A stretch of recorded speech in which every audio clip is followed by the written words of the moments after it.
I wasn't even going to go. Every year, our family reunion felt more like a performance than a gathering. Perfect photos, polite small talk, people pretending we hadn't all quietly outgrown each other. But this year, my sister Emily called me 3 times. Said it wouldn't be the same without me. Said everyone missed me. That last part was a lie. But I went anyway. It was held at our uncle's lake house, the same place we'd used since we were kids.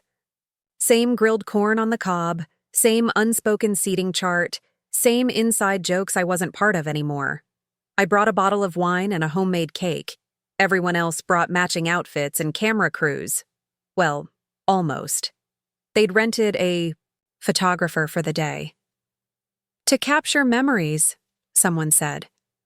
But the only thing being captured was ego. My brother-in-law, Nate, greeted me like he was doing me a favor. "Leah, still freelancing, or did you finally get a real job?" I smiled. Like always. Not because it was funny, but because I knew what would happen if I didn't. Nate had a gift for putting people down while making it sound like a joke. He made 6 figures in real estate and reminded everyone about it at least once per meal. Emily laughed at his joke. She always did. Come on, she's building her own thing, right? She looked at me like she wasn't sure. I stayed for a few hours, talked to the kids, helped set the table, watched as everyone drank wine I brought and complimented a cake no one knew I made. They posed for pictures with the good lighting, said things like, "Family is everything," and "We're so blessed." No one asked me how I was. No one mentioned the launch I'd worked on for the last 6 months. Or the new investor I'd signed last week.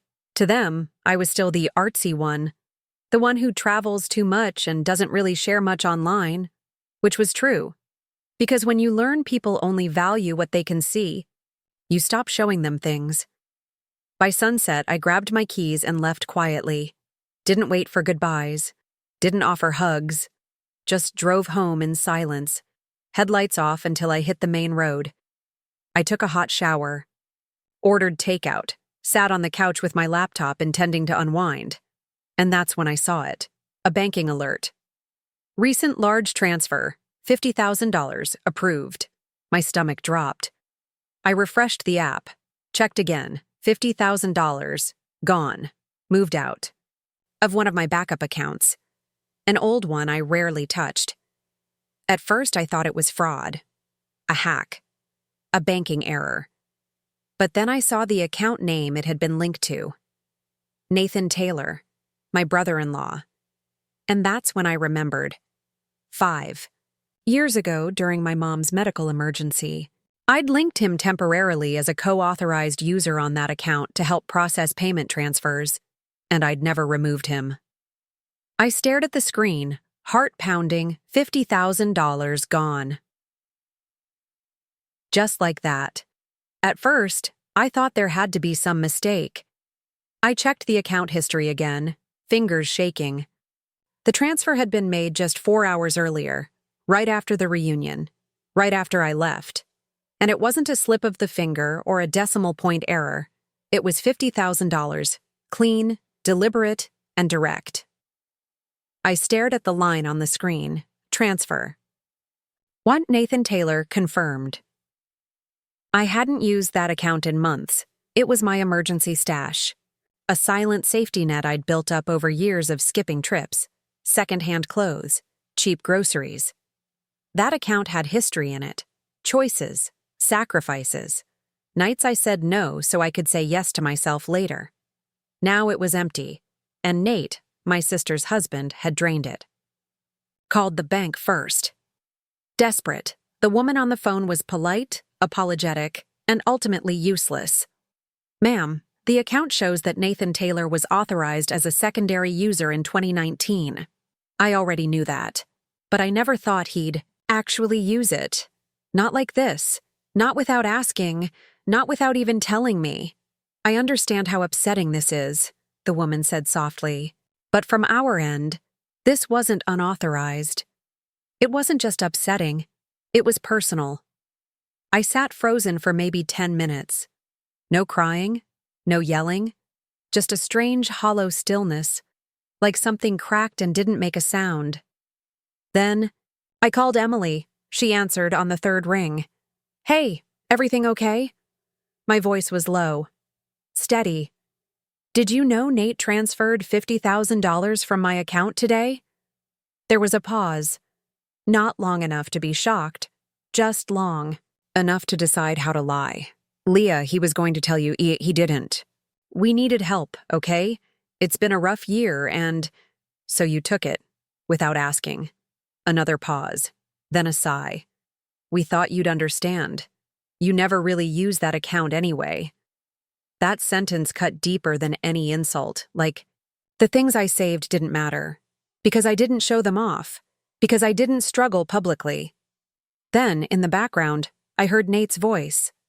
"Tell her to relax. She's got more coming in anyway, right?" I didn't hang up. I didn't yell. I just breathed. And then I said it. "Put him on the phone." A shuffle. A breath. Then his voice, smirking like it always was. "Hey, Leah, before you freak out, we needed it more than you. That's all." That was all. In that moment, something inside me went still. Not rage, not revenge, just certainty, because I finally saw it clearly. They never saw me as family, just as a resource. The quiet one who worked hard, who stayed late, who didn't complain. Which meant they could take without asking, because I was the type who'd forgive them. They weren't worried I'd explode. They were sure I wouldn't, so I didn't scream. I just stood up, went to the hall closet, pulled out the slim black case marked LLC docs. Inside were legal records, paper trails, signatures, company accounts, things I kept clean, separate, documented, including the account they'd just robbed. I walked into my room, grabbed my bag, and opened my laptop, checked timestamps, logged screenshots, downloaded statements. My fingers didn't shake this time, because I wasn't panicking. I was preparing. Then I texted Emily one line. "Tell Nate he's going to love what's next." I didn't get a reply, but I knew she read it, because 20 minutes later I got a call. I didn't answer. Not yet, because sometimes silence is louder than rage. And I was just getting started. I didn't sleep that night, not because I was panicking, but because my mind was clear, the kind of clear that only happens when something you've known all along finally shows its full shape. They thought I wouldn't do anything, that I'd sulk, maybe vent in a group chat, and move on. They forgot who I was before I started making peace with silence. By morning, I had everything I needed. I wasn't just going to take the money back, I was going to do it legally, cleanly, and permanently. Because here's what Nate didn't know. That account he touched wasn't just my emergency savings. It was listed under the umbrella of my LLC, a registered business entity, which meant when he pulled that money without permission, he didn't just steal from me. He committed unauthorized withdrawal from a protected business account, using false implied consent, and I had documents to prove it. Years ago, I took a business finance course that said one sentence I never forgot. Always prepare for the day someone mistakes your silence for weakness. That sentence saved me. I pulled out 3 folders, my LLC's banking records, the original authorization forms I'd used to temporarily add Nate to the account, dated, time-stamped, marked expired. The email thread from 2019 confirming that his temporary access had been for medical support only. Not general use, I uploaded everything to a secure cloud folder. Then I called my lawyer. He remembered me from a consultation 2 years ago. "It's Leah. I think I'm ready to pursue something we talked about." I laid it all out calmly. The transfer, the outdated authorization, the family connection, the emotional layer. He didn't ask if I was sure, he just said, "They won't see it coming." I smiled. I know. By mid-afternoon, a formal letter was drafted and sent. Not threatening, not emotional, just factual. Cold, a cease and desist with a demand for immediate repayment or legal escalation, citing misuse of a protected LLC business asset. That night, Emily called again, 6 missed calls. Then a message. "You're blowing this out of proportion, just call me. We'll figure it out." And then, the one that made my chest tighten, but not for the reasons she thought. This could ruin him. I read that one twice, then once more. Because that was the point. Not to ruin him, but to show him that just because I had never raised my voice didn't mean I didn't have power. I typed one sentence back. He ruined himself when he thought I wouldn't notice. The next morning, I got an email, a response from Nate. No apology, just a 2-line message. "You didn't have to do this. We're family." I didn't reply. Instead, I forwarded it to my lawyer. Subject, "For record." Then I got in my car, drove to their house, and parked across the street, not to yell, not to fight, just to deliver one envelope, face to face, so they couldn't pretend they didn't know what was coming. Inside was a printed version of the complaint and a second document, notification of incoming audit request. And when I knocked on their door, I made sure I was calm, because people only remember 2 things when someone turns on them: how loud they were, or how quiet. And I was about to be the quietest storm they'd ever met. When Emily opened the door, she looked surprised, not guilty, not scared, just surprised I'd actually shown up. "Leah, look, I was just about to call you back." I held up the envelope. "This isn't a conversation. It's documentation." She hesitated, glancing behind her like she didn't want me to come in. I didn't try. I wasn't here to sit down. I wasn't here to be convinced. "Where's Nate?" Her lips tightened. "He's inside, but—" "Then bring him out." For a second, I saw the flicker of panic in her eyes. But she turned and walked away, calling his name. Nate appeared a moment later. Still smug, still barefoot in sweatpants, like nothing mattered. "Wow. Showing up like a debt collector now?" He laughed. Emily stood behind him, her arms folded, unsure who to defend. I handed him the envelope. "You touched funds from a business account tied to an LLC I own outright. That means this isn't just a family dispute. It's corporate misappropriation." He blinked. "Just once. Come on. You're not really doing this." "I already did. That's a legal notice. You have 72 hours to return the full amount or face audit and civil suit." His smirk cracked. "Just slightly. You wouldn't. You already bet that I wouldn't." I stepped back, ready to leave. Calm, centered.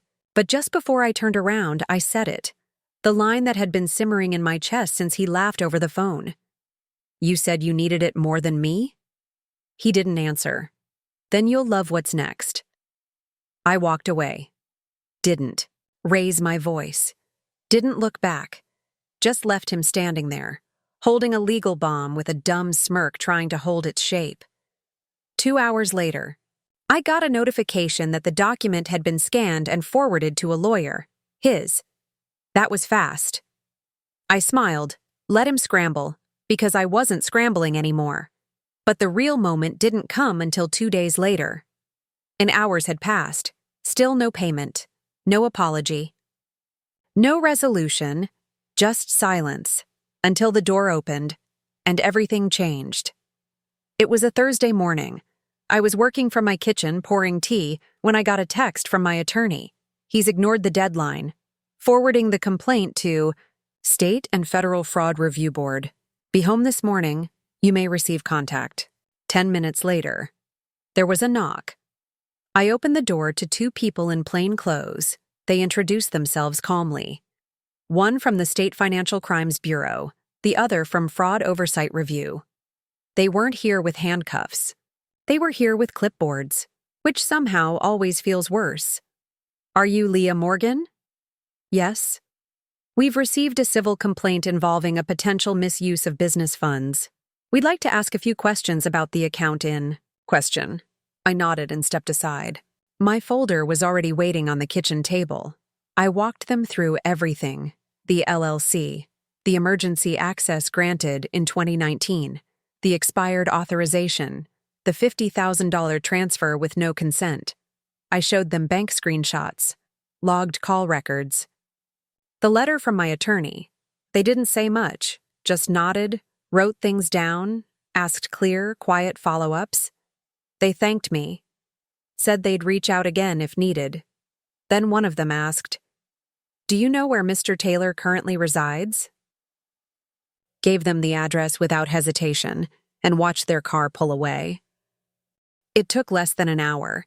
At 11:36 a.m., I got a message from Emily, "Leah, what the hell did you do?" Followed by, "There are people at the door asking questions. Nate's freaking out." I didn't respond, but I imagined it clearly. The same front door where he laughed about stealing from me, now opening to two investigators holding folders and speaking softly enough to terrify him without even raising their voices. That's the thing about guilt. It makes the quietest knocks sound like alarms. At 12:10, Nate messaged me directly for the first time since the day it happened. "You made your point. Can we talk?" Then, "I didn't know it was that serious." Then, "You don't need to ruin us." No apology, just fear. Not of losing me, but of losing comfort, losing control. And I realized in that moment, he was never scared of hurting me. He was just scared I'd finally stop letting it go. I didn't answer. Because I wasn't interested in revenge. I was interested in release. Letting the truth walk through their door and sit down in their perfect kitchen. Letting consequences do what my silence never could. They didn't respect calm, so now they'd be forced to face it. By the end of the day, their accounts were flagged for audit. A review was opened into improper business withdrawals and potential tax misreporting, and a civil suit was scheduled for mediation in 30 days. That night, I lit a candle, made Grandma's soup recipe from memory, put on soft jazz, and closed my laptop before midnight. I didn't gloat. I didn't post. I didn't even celebrate. I just felt still, because I didn't need them to fall apart for me to feel whole.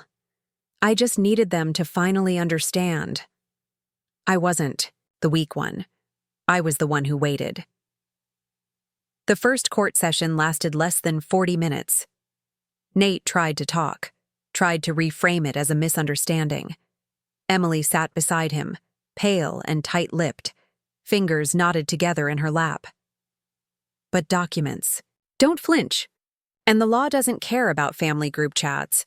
They were ordered to repay the full $50,000 within 30 days, plus interest, plus legal costs.